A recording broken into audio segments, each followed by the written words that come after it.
खबर है वो हरियाणा की सियासत से जुड़ी हुई है। हरियाणा में जहां पर बीजेपी ने कैंडिडेट्स की लिस्ट घोषित की और उसके बाद से ही बीजेपी में नाराजगी रह रहकर सामने आ रही है। कैंडिडेट लिस्ट के बाद बीजेपी में बगावत ऐसी कि 20 नेता अभी तक पार्टी से इस्तीफा दे चुके हैं। इस्तीफा देने वालों में मंत्री भी हैं, विधायक भी हैं जो टिकट ना मिलने से नाराज हैं, यानी अपना टिकट कटने से नाराज हैं। रतिया विधायक लक्ष्मण ने भी इस्तीफा दे दिया है। नाराजगी रह रहकर सामने आ रही है। हरियाणा बीजेपी में ये खलबली कैंडिडेट लिस्ट के सामने आने के बाद है। बगावत ऐसी कि 20 नेताओं ने पार्टी से दे दिया है इस्तीफा। इस्तीफा देने वालों में मंत्री मौजूद हैं, विधायक मौजूद हैं। टिकट नहीं मिलने पर ये इस्तीफे अब दिए जा रहे हैं। रतिया विधायक लक्ष्मण नापा ने भी इस्तीफा दिया।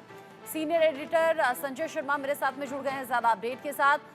संजय, ये इस्तीफों का दौर रुक नहीं रहा। 20 नेता इस्तीफा दे चुके हैं, मंत्री विधायक उसमें शामिल हैं।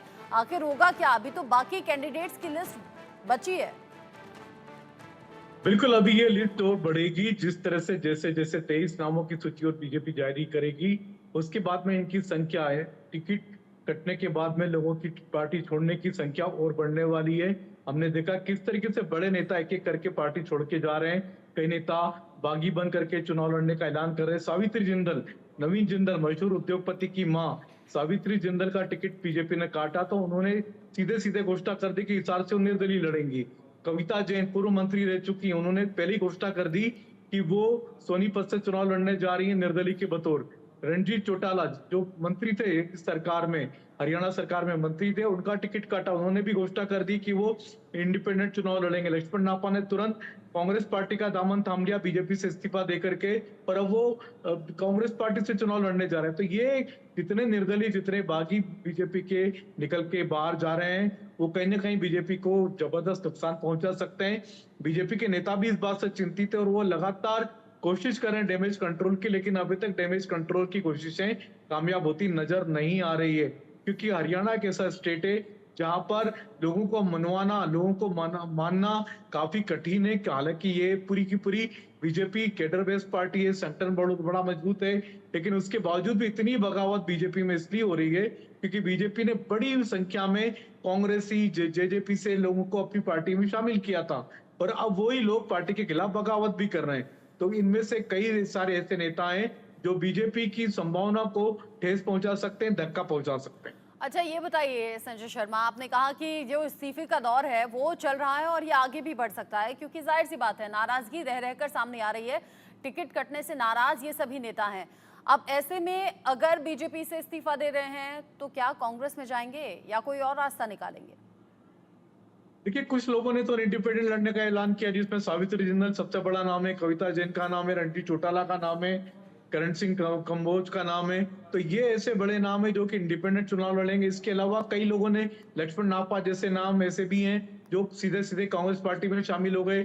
कांग्रेस पार्टी का दामन थामा और कांग्रेस पार्टी उनको अपनी पार्टी से टिकट दे रही है। लेकिन अभी देखना होगा, अभी कांग्रेस की सूची आना बाकी है। कांग्रेस पार्टी अगर लोगों को टिकट नहीं देती तो फिर ये लोग क्या करेंगे? अगर इनको टिकट नहीं मिलता तो फिर हो सकता है ये इंडिपेंडेंट लड़े या कांग्रेस पार्टी के टिकट से लड़े। लेकिन ये बगावत का सिलसिला सिर्फ बीजेपी में ही नहीं, कांग्रेस पार्टी में भी देखने को मिलेगा। जैसे कांग्रेस की सूची आउट होगी, लीक होगी, रिलीज होंगे नाम, उसके बाद में फिर यही दौर कांग्रेस पार्टी को भी फेस करना है। तो बिल्कुल, ये देखना चुनावों होगा में कि बहुत देखने को मिलता है। लेकिन संजय, बात ऐसी है कि अगर बीजेपी के नेता खुद अपनी पार्टी से भरोसा खोकर या नाराज होकर पार्टी छोड़ते हैं तो फिर आम जनता भरोसा कैसे बना पाएगी इस माहौल में, जब चुनावी माहौल है, जब लोगों के बीच में विश्वास पक्का करना है? देखिए, ये कोई नई नई नई चीज नहीं हो रही है, पहली बार नहीं हो रहा, हर बार होता है। जब भी टिकटों की घोषणा होती है, कुछ लोगों के नाम काटे जाते हैं, कुछ लोगों को नए नाम जोड़े जाते हैं। हर बार ये दौर देखने को मिलता है, हर स्टेट में देखने को मिलता है। हरियाणा में ये चलन ज्यादा है क्योंकि यहाँ पर लोगों के तेवर बगावती होते हैं। लोग यहाँ पर तुरंत बगावत करके सीधे सीधे या तो सामने की पार्टी का दामन थाम लेते हैं या इंडिपेंडेंट चुनाव लड़ने की घोषणा कर देते हैं। तो हरियाणा में ये दौर ज्यादा देखने को मिलता है, लेकिन ये नई बात नहीं, ये हर बार होता है। जहां भी पार्टी के टिकट अनाउंस करती है उसके बाद में ये चीजें होती है। और 10 साल की एंटी इनकम्बेंसी थी बीजेपी सरकार की, तो हाँ। बीजेपी को अपने मौजूदा सिटिंग कैंडिडेट के नाम काट करके एंटी इनकम्बेंसी को रोकने का कदम उठाना था। सबसे पहले खुद बीजेपी ने अपने मुख्यमंत्री को हटाया, मनोहर लाल खट्टर को मुख्यमंत्री की कुर्सी से हटा करके, और फिर सैनी को बनाया गया। सैनी को बनने के बाद में फिर अब कुछ सारे सिटिंग लगभग 9 सिटिंग विधायकों के नाम काटे गए, जिसपे 3 मंत्री भी शामिल हैं। तो उनकी नाराजगी स्वाभाविक थी, बीजेपी को पता था कि ऐसा हो सकता है। इस माहौल के बीच में जहां पर बीजेपी जानती है कि ऐसा हो सकता है, उधर कांग्रेस के लिए भी ये टेढ़ी खीर साबित होगा जब कैंडिडेट्स की लिस्ट सामने आएगी, या फिर अगर बीजेपी से कुछ लोग कांग्रेस में जाते हैं तो उन्हें भी टिकट देकर मनाना पड़ेगा, साथ में रखना पड़ेगा।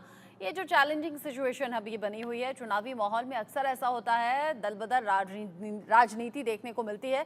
आगे जो अपडेट होगा, संजय कांग्रेस की लिस्ट से जुड़ा हुआ या कांग्रेस के गठबंधन जो आम आदमी पार्टी से लगातार रह रहकर खबरें सामने आ रही हैं, उसको लेकर अपडेट क्या है, या बीजेपी कैसे अब ये जो पार्टी छोड़ने वाले नेता हैं मनाने की कोशिश करती है, या क्या डैमेज कंट्रोल के लिए करती है, सभी खबरों पर नजर रखिएगा। बहुत शुक्रिया अभी के लिए आपका, ये सभी जानकारी दर्शकों तक पहुंचाने के लिए। आगे बढ़ेंगे, आगे बढ़ते हुए बड़ी खबर जम्मू कश्मीर से है। आज जम्मू कश्मीर के दौरे पर अमित शाह जाने वाले हैं। 2 दिन का ये जम्मू कश्मीर का दौरा अमित शाह का है। बीजेपी का